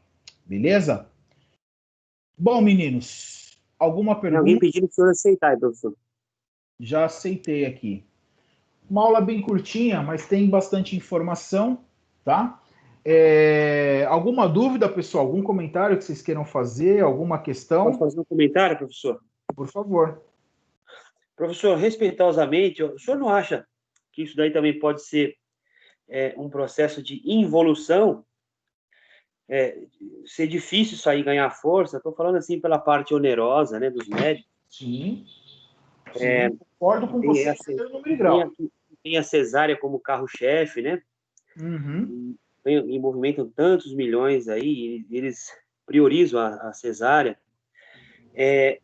Antigamente, esse parto em casa era mais casos de necessidade, né, professor? Se as, Uhum. se as pessoas lá fossem índios, beleza, uma questão tradicional. Se a pessoa morasse na roça, teria lá a parteira. Agora, hoje, falando tipo assim de um período contemporâneo que a gente está hoje, moderno, tendo tanto suporte, o senhor não acha que é muito mais ônus do que bônus, tanto para o binômio quanto até para o enfermeiro Eu que concordo vai com você, Júnior. encabeçar isso daí? Porque o enfermeiro, professor, nem se na parte onerosa, parte financeira, se ele vai ganhar tão bem assim para fazer essa especialidade aí, ou até mesmo se o Corém ou se o COFEM vai amparar ele, se esse parto evoluir para um parto distóxico, né? Sim, Entendeu? Ou até mesmo um convênio, porque o SUS ele jamais vai omitir socorro para alguém, mas o convênio ele tem as particularidades dele. Se tem tudo. essa mãe evoluir para um trabalho aí, um parto distóxico, se essa mãe vai ter amparo do hospital, quem vai buscar, se essa ambulância vai ter suporte técnico ali para isso.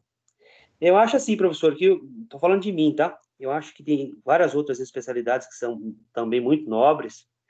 Eu acho que ficaria assim, muito complicado ser enfermeiro de uma especialidade dessa, porque se for um parto eletivo, não sei se o enfermeiro também vai acompanhar essa mãe desde lá do pré-natal, desde lá de trás, para ele ter noção com que ele está mexendo.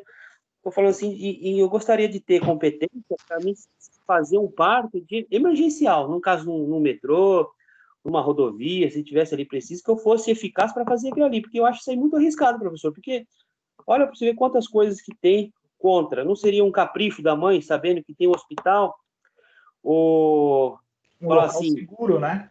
Um local que exatamente, já tenha recurso para atender no caso de uma intercorrência, né? exatamente, porque hoje... Eu concordo, Júnior, com você em gênero, número e grau, por quê? Em dois aspectos. Talvez alguém discorde de mim, a gente está aqui para fazer uma reflexão e para discutir mesmo. Olha só, Júnior. Primeiro, hoje existem recursos que não existiam no tempo das parteiras, correto? Então, eu Sim, tenho tecnologia que vai permitir que esse processo para o binômio seja mais seguro e efetivo. Primeiro ponto. Segundo, hoje nós temos legislação, lei, a Lei Mário Covas, por exemplo, que dá direito ao paciente a escolha, a oportunidade de escolha, de opinar sobre o seu tratamento. Então, dependendo do procedimento que vai ser realizado, a mulher ela pode sim se negar a fazer aquele determinado procedimento. Porém, quando ela entra em trabalho de parto, ela não tem essa autonomia. Ela está com dor, ela está o bebê precisa nascer, é uma situação extremamente preocupada. Ela não vai lembrar de direitos e deveres. Ela não vai lembrar disso. tem analgesia. Que a analgesia, ela não vai lembrar de nada disso. Ela quer resolver o problema da dor e ela quer ter o bebê no colo dela. É isso que ela quer. Tá certo? Então ela não tem condições de ter autonomia no momento do parto. Ela tem antes. Antes ela pode planejar, ela pode fazer o que ela quiser. Mas naquele momento ela perde totalmente a autonomia dela. Ela não tem escolha. Ela depende de um profissional. Professor, Ora, o parto em se ela casa, ele está... tiver, deixa eu só concluir. Se Beleza. ela tiver dentro de casa e der algum problema, o indivíduo ele não tem recurso para agir. É isso que me preocupa. Por isso que eu concordo contigo. É isso que me preocupa, porque o indivíduo ele não tem recurso. Já dentro do ambiente hospitalar, ele tem esse recurso. Então veja, Júnior, eu não sou contra o parto domiciliar. Eu só fico preocupado com a intercorrência.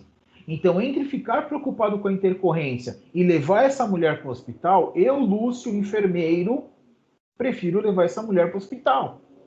Por isso que a gente falou aqui durante a aula que é uma questão de escolha, que a mulher tem essa possibilidade de escolha. Isso tem que ser oferecido. E isso tem que ser oferecido durante o pré-natal.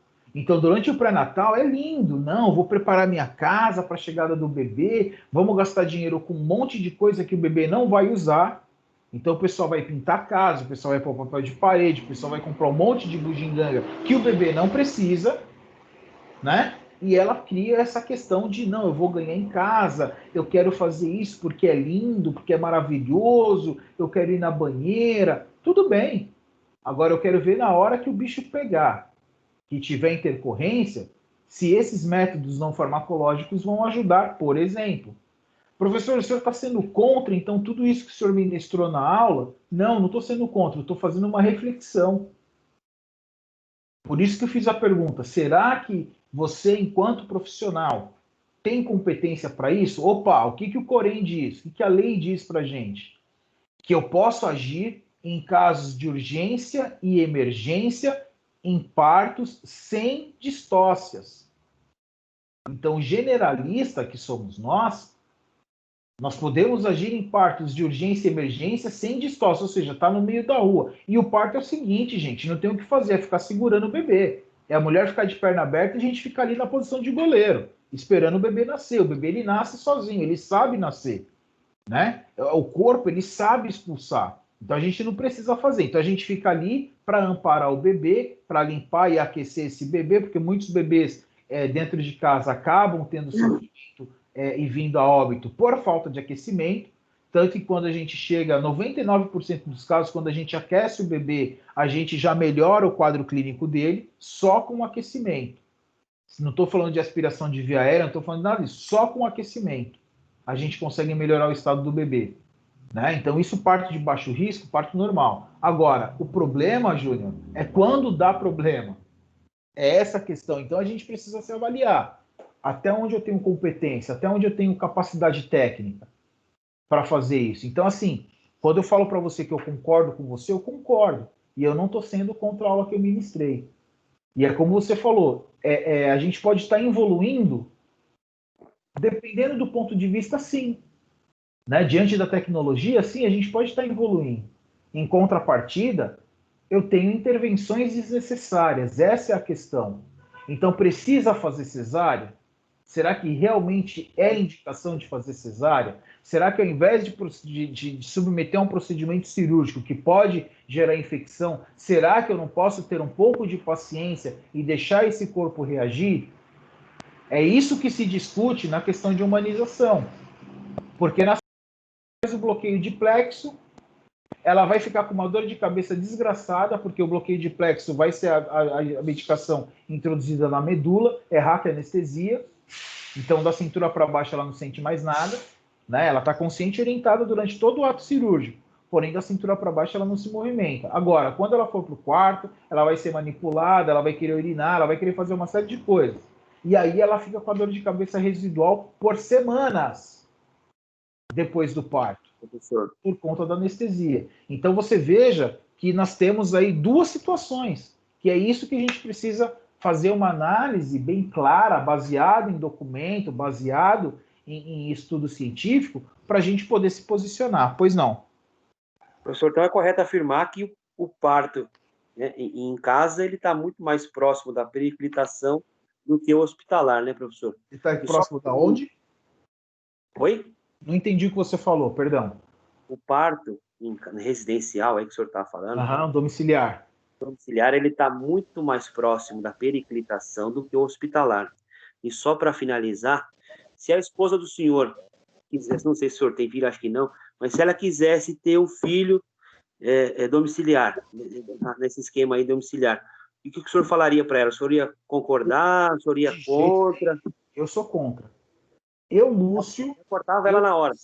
Eu, Lúcio, tá? Pessoa, enquanto pessoa, e até enquanto enfermeiro. Tá? Mas não ia respeitar a vontade dela, professor? Eu não. Eu prefiro parto dentro do hospital. E de preferência cesárea. 40 minutinhos, bem feito. Ela não vai sentir dor. Ela não vai sentir passar pelo sufoco. Ah, a recuperação demora 40 dias? Beleza, mas 40 dias passa. Né? Então, assim, eu sou ignorante, Júnior, em relação a isso. Tanto que quando eu estava estudando essa disciplina, eu tive discussões homéricas com a minha professora, que ela, inclusive hoje ela é professora da Santa Casa, né? E ela já trabalha com parto há mais de 30 anos, professora Lenir Honório. E eu lembro que eu discutia sempre com ela essa questão, né? Porque assim, na minha concepção, o parto cesárea, ele é mais rápido, ele tem um custo mais elevado, sim, tem, claro. Ele tem riscos, tem como riscos de infecção e da série de medicações, como eu falei para você. Então, ele é um parto mais perigoso. Ele é mais perigoso que o parto domiciliar. Por que ele é mais perigoso, Júnior? Porque o parto domiciliar, ele é natural. Ele não tem intervenções. Agora, eu, enquanto pessoa, não quero ver a minha mulher sofrendo de dor por 8 horas consecutivas. Professor, o senhor vê que negócio louco, né? O senhor louco, aula, você tem ideia como isso é louco. Então, assim, ministra uma aula que tem que explicar tudo direitinho, o senhor mesmo no interior do senhor, no pessoal, acaba sendo contra. Exatamente. Então, o que a gente tem que explicar e tem que falar é aquilo que a literatura diz. Então, o que a literatura diz pra gente? Que o parto domiciliar, ele é melhor. Ele não oferece tanto perigo, porque é um processo fisiológico. No pré-natal, o enfermeiro pode orientar a mãe nisso aí, professor? Sim, nós temos total autonomia para agir no pré-natal, para atender no pré-natal. Estou falando assim, olha, mãe, não faz isso não, é melhor a senhora ir para o hospital, mas ela pode falar, não pode induzir a mãe. Aí que tá, a gente não pode induzir, a gente tem que informar. Ah, tá. Entendi. Você entendeu? Nós precisamos dar informação, que é o grande problema do Brasil, é a falta de informação. Então, mostrar os dois lados para ela. Exatamente, mostrar os dois lados. A gente tem que falar, ó, o parto domiciliar, ele é natural, ele é fisiológico, ele não tem medicação, né? E é parte do processo de vida. Ponto. Quais são os riscos? Os riscos é, por exemplo, esse bebê está atravessado, esse bebê está sentado, esse bebê está numa posição que não vai dar para fazer via vaginal. Mas como que eu vou saber isso? Ultrassom. E ultrassom eu tenho dentro de casa? Não. Tenho. Eu tenho cardiotoco dentro de casa? Não tenho. A parteira tem isso? Não tem. Né? Os minutos que se perde ali dentro de casa podem ser cruciais. Exatamente, exatamente. Por isso que eu falo que o SUS ele prega isso, né, essa questão do parto domiciliar, os estudos que nós levantamos, que tem lá no AVA para vocês, né, se vocês lerem os artigos, eu não sei se vocês tiveram a curiosidade de ler, mas se vocês lerem os artigos, vocês vão falar, poxa, sensacional. Quando eu estava montando essa aula, para vocês terem ideia, eu entrei numa contradição absurda. Eu falei, peraí, eu tenho evidência de que isso é legal, de que isso é bom.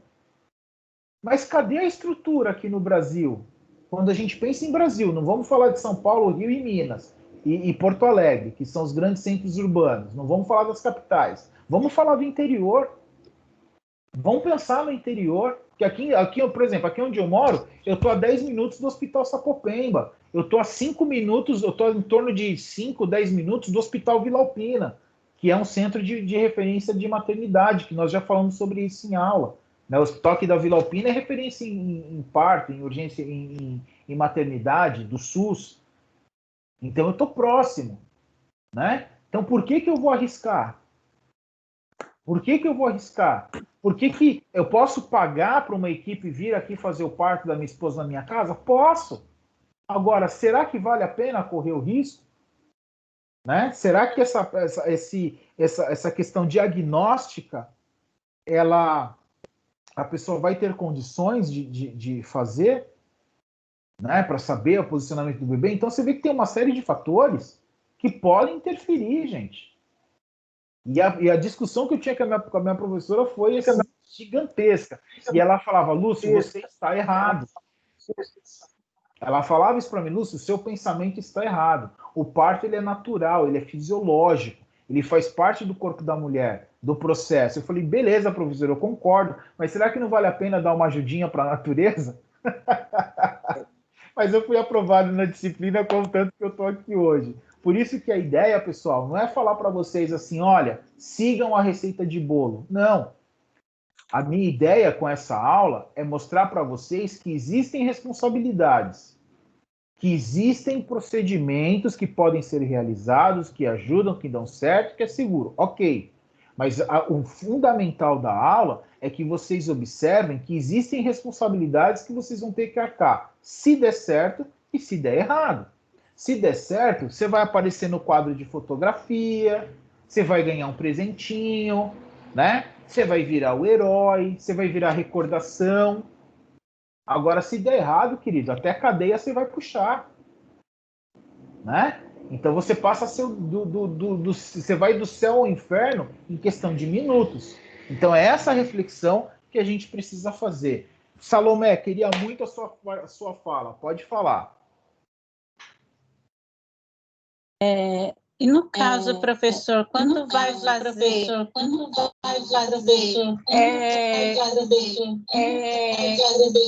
parto domiciliar? Salomé, fecha um pouquinho o microfone, que não está dando para entender nada que você está falando. Fecha e abre de novo. E diminui o som do computador, porque senão a gente não consegue te ouvir. Está dando microfonia. Agora pode. No caso do parto domiciliar, não tem que ter uma ambulância a postos, porque pelo que eu sei, assim, quando vai fazer o parto domiciliar, tem que ter uma ambulância a postos para qualquer intercorrência, e já tem que ter um hospital próximo, avisado de que pode acontecer um parto ali. A pergunta que eu te faço Isso não funciona? A pergunta que eu te faço é, Salomé, se o SUS não consegue nem ter ambulância do SAMU suficiente para atender as intercorrências clínicas e traumáticas, você acha que vai ter recurso de ambulância para ficar disponível por até 8 horas parado na residência dessas pessoas? Você acha que se os hospitais estão aí superlotados, estão com dificuldade de recurso humano, o cara vai ter esse serviço de contrarreferência? É justamente o que nós comentamos. Na lei, o SUS é tudo muito lindo.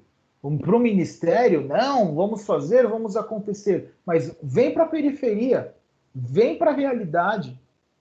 A gente sabe que isso não é uma realidade. Aqui em São Paulo, que é que é o estado mais rico do Brasil. A cidade de São Paulo é a cidade mais rica do país.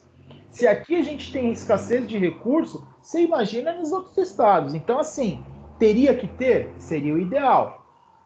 Tudo isso que você falou, eu concordo que seria ideal. Agora, é realidade? Desculpa. Mas eu digo assim, professor, quando a pessoa vai pagar particular, por exemplo, no caso, se o senhor fosse pagar particular, sim, né? A própria lei diz que tem que ter, né? Ela vai pagar, Salomé, ela vai pagar ambulância, ela vai pagar a equipe e ela ainda vai deixar a vaga reservada lá no hospital. Nós estamos falando aí de custo de equipe, custo de internação, pelo menos de 40 mil reais.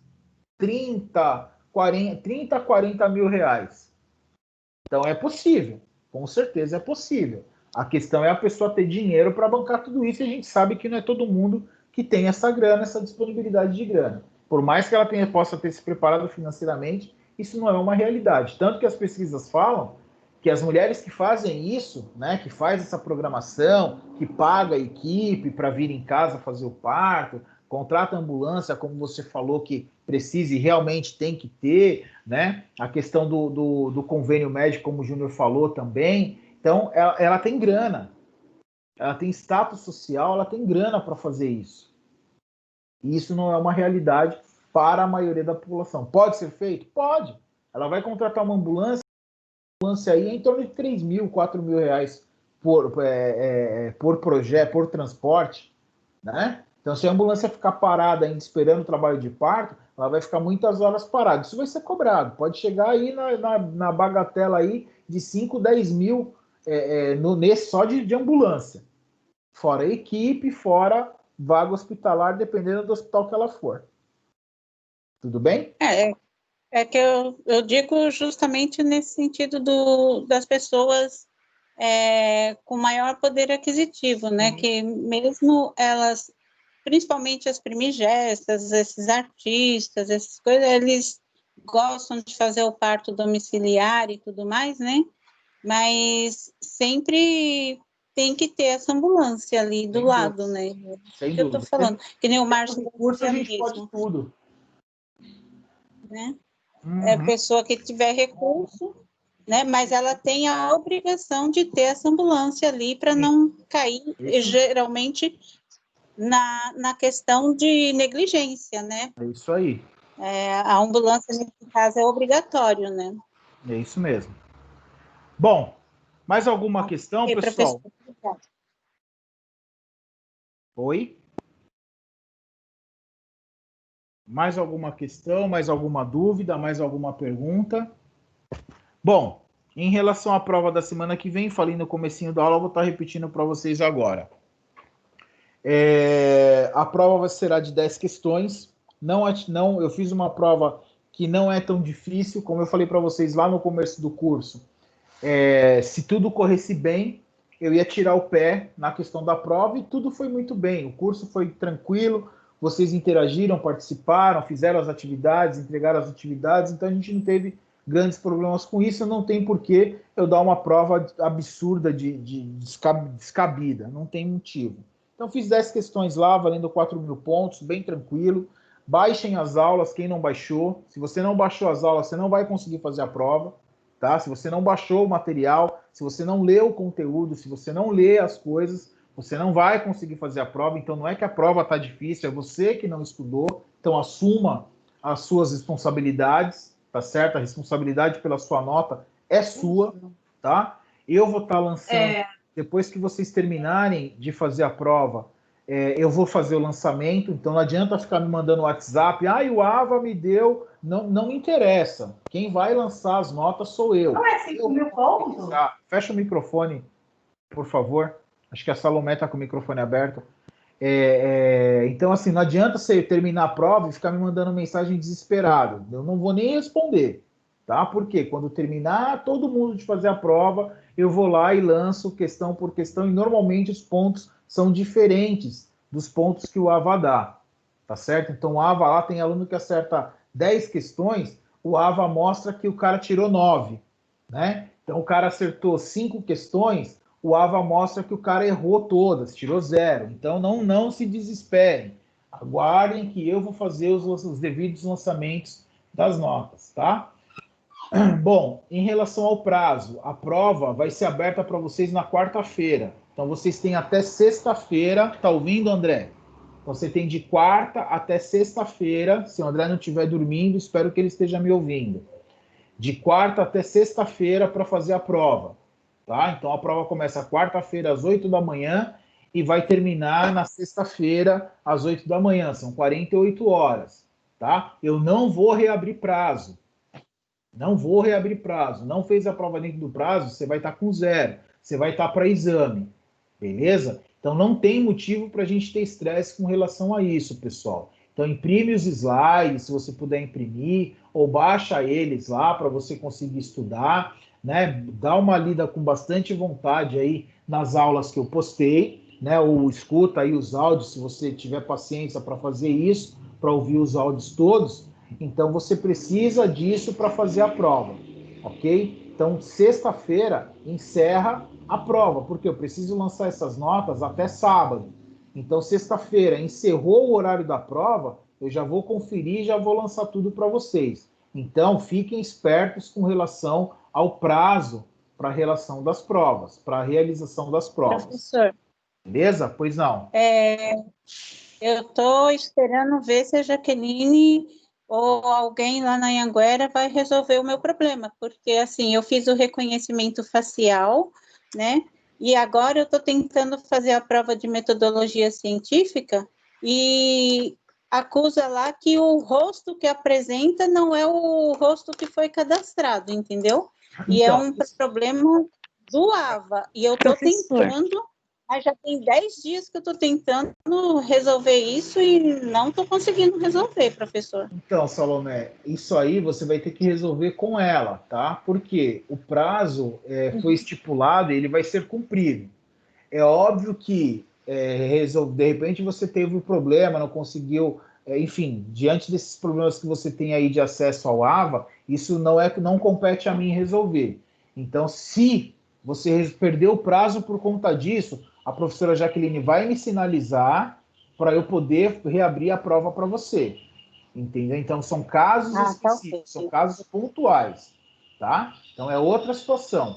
A nossa prova, ela não vai exigir reconhecimento facial, porque ela já está no link do AVA lá. Você vai clicar no link, a prova vai abrir e você vai responder, tá? Então, na nossa disciplina não tem reconhecimento facial. Esse reconhecimento facial era para as DIs, tá bom? Então, assim, o prazo vai ser cumprido. Então, aí essas questões do sistema, que não abre, que não sei o quê, aí eu já não consigo ajudar, tá bom? Eu pensei que vocês também iam ser conhecimento facial, entendeu? E aí a minha preocupação mais é essa, né? E que vocês também fossem com reconhecimento facial, não só as DIs. A nossa tá, muito obrigada, dispõe essa... E obrigado por semestre, viu, professor? Foi muito bom. 4.000 pontos? Se não me falha a memória, são 4.000 pontos. Não é 5? 5 é o exame, não é? Não, ainda não. Eu fiz as outras que eu fiz, foi 5.000 pontos. Tem que ver, eu tenho que ver lá no sistema. Não, é 5.000 pontos na soma total. Soma total, né, Maura? Soma total. A prova B2, ela vale 4.000, a B1 vale 1.000. Então, na soma de prova, você tem 5.000 no total. Entendeu? E aí o exame, se não me engano, vale 5 mil, porque já abraça as duas avaliações. Tá bom? Pois não, Ilcas? Tá com a mão levantada?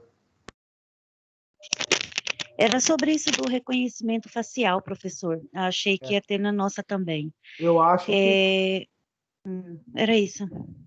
Então, tá bom.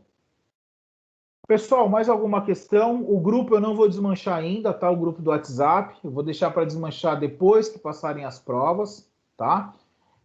Depois que a gente encerrar tudo, que lançar os pontos, aí eu vou cancelar o grupo, eu vou tirar o grupo, né? E quem quiser pode ficar com o meu contato, não tem problema nenhum, tá? Então, se vocês precisarem de alguma coisa aí durante a semana, tiverem alguma dúvida pontual, pode me chamar no WhatsApp, aqui no grupo, ou no privado, não tem problema, né? Alguns de vocês às vezes fazem isso, não tem problema nenhum, eu tendo oportunidade eu respondo para vocês.